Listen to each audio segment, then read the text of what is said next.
ওরা মানুষের রক্ত এবং আবেগের উপরে দাঁড়িয়ে ক্ষমতায় যেতে চায়।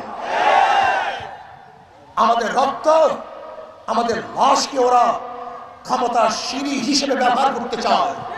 মনে রাখতে হবে, আওয়ামী লীগ, বিএনপি এদের মধ্যে কোনো পার্থক্য নাই। সব ক্ষমতার বদল, সব ক্ষমতার বদল, সব টাকার সালের অত্যাচারী দুর্নীতিবাজ।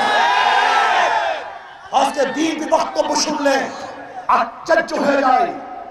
আজকে বিএনপির বক্তব্য দেখলে বিলিকে নাড়া দেয়। জীবনের মায়া ত্যাগ করে রাস্তায় ঝাড় দিয়ে বলেছিলাম, জানি না সেই রাস্তা থেকে ফিরতে পারবো কি পারবো না।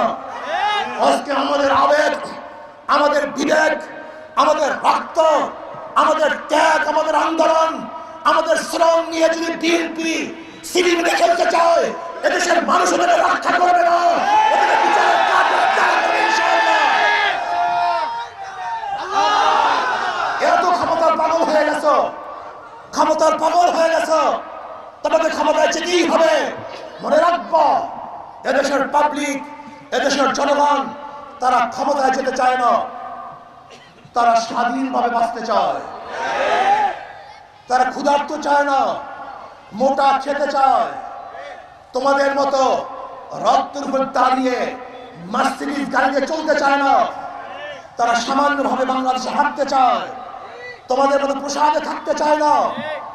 তারা মোটামুটি মাথা গোজা ঠাই খোঁজ করে।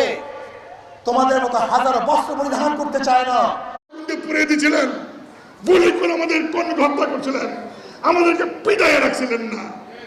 এখন কেমন লাগে শোনেন, 90-র পরে এই দুইটা দল, আওয়ামী লীগ, বিএনপি, এই দেশ শাসন করছে।